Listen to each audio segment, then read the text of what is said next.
So we are now come full circle, back to our original problem of estimation. What is the size of a subpopulation in a given population? What is the proportion of that subpopulation? So to recall, this was a model for a poll. We start with a population of which a certain fraction, a certain proportion p constitutes a subpopulation of type 1, and the remaining proportion q, 1 minus p, is the proportion of the subpopulation of type 0. How do we estimate the fixed but unknown p? Well, we sample, and we model this by a sequence of repeated independent trials, coin tosses, Bernoulli trials with success probability p. The accumulated number of successes, S of n, is governed by a binomial distribution with parameters n and p. And our question is Sn over n a good approximation to p? Now, recall, we've got all the data about Sn at this point. Let us take stock of what it is we know in this setting and what it is that we want to figure out. The heart of this is going to be a new principle that was articulated by the statistician R.A. Fisher in the very early part of the 20th century. Let's begin by putting down what we know. We've done a sample of size n. We've got these Bernoulli trials, x1 through xn. Once we do the experiment, of course these x's are chance-driven, but once you do them, you know the outcomes of your experiment. You know the x's, and therefore, by adding up the zeros and ones, you know S sub n. So this is what we know. The accumulated sum, S of n, is chance-driven, but once the experiment is performed, it is known to you.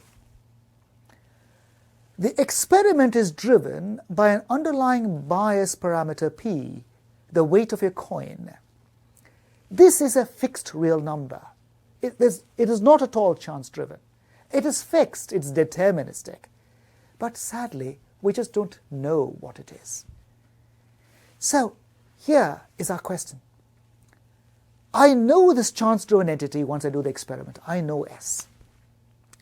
How can I infer P, which is fixed but unknown, from this chance experiment?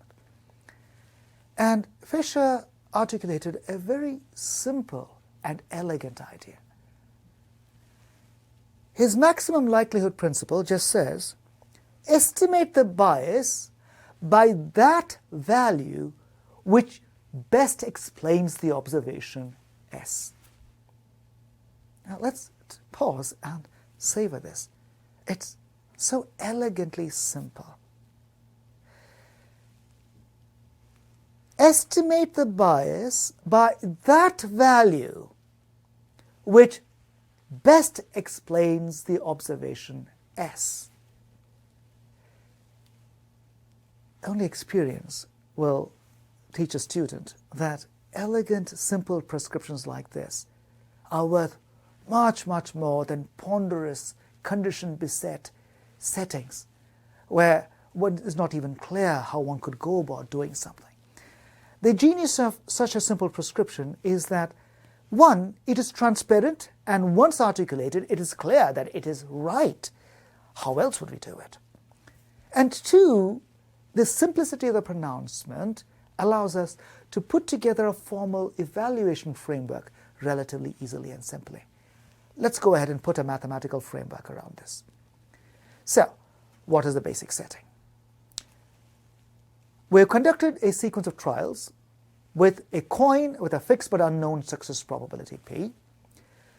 We accumulate the successes, form a variable S sub n, but once we've done the experiment, we know S sub n.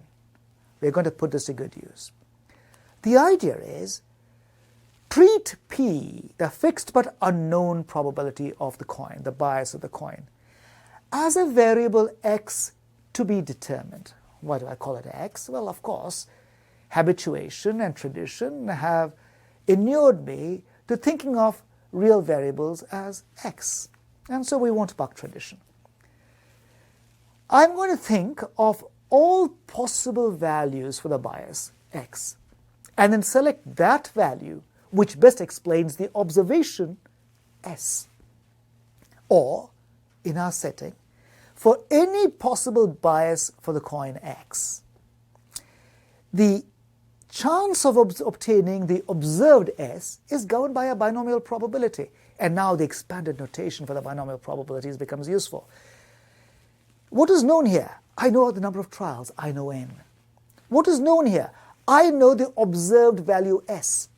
I know how many successes we obtained in tossing that metaphorical coin, in sampling from our population.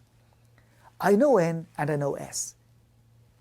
The question is, which X gives me the best explanation for S? Well, let us ask the following question.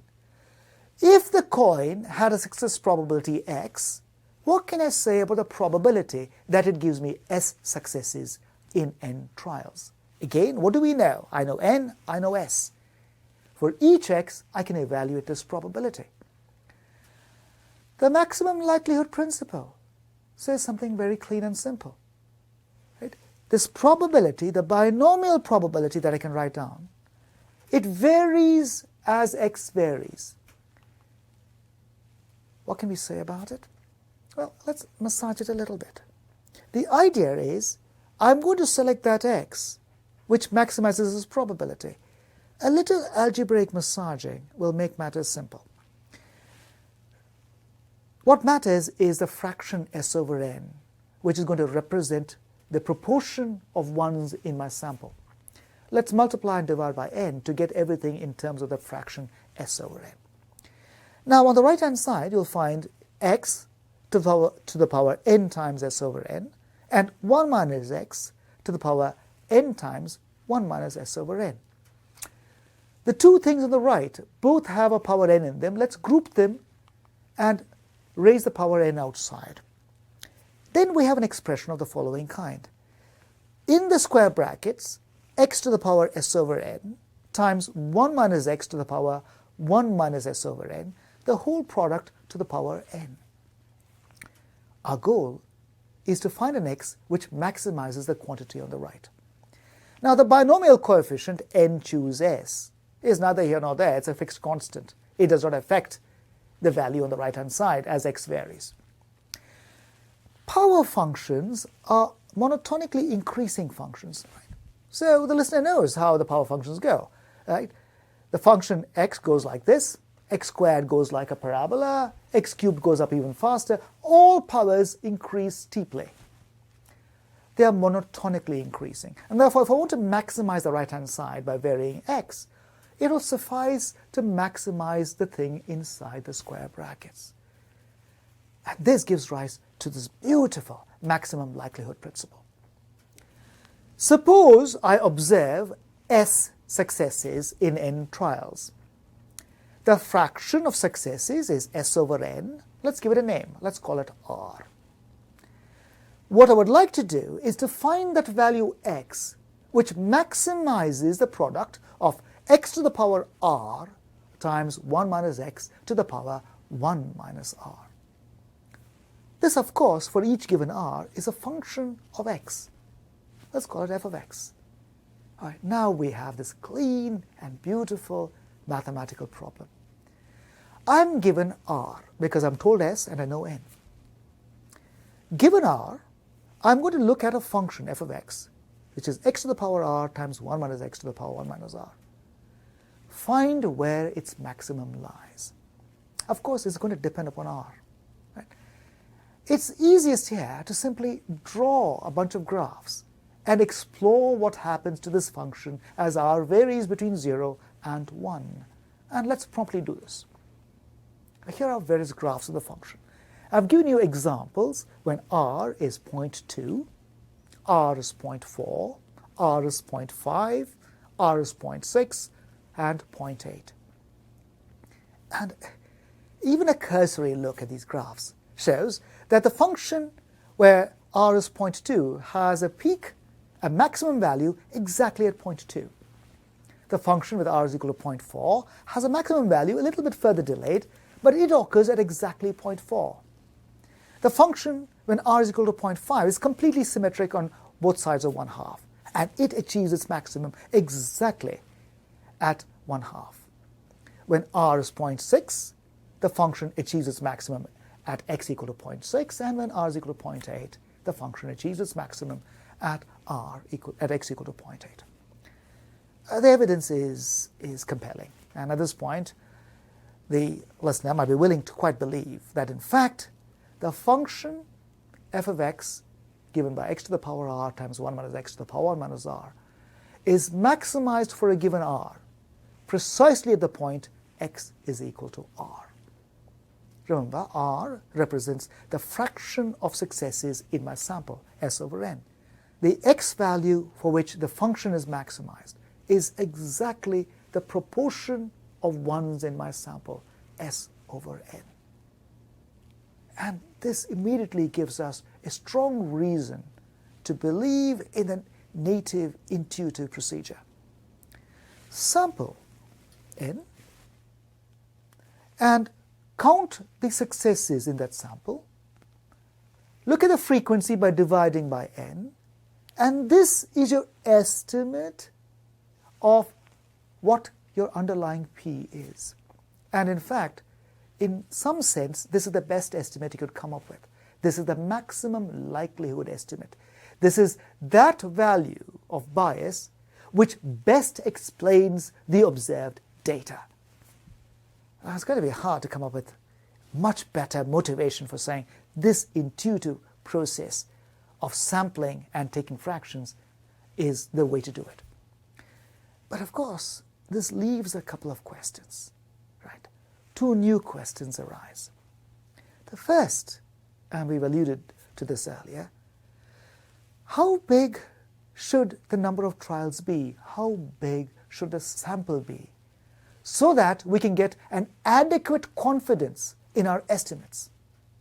In other words, I would like to be able to give statistical guarantees about how good your estimate is going to be.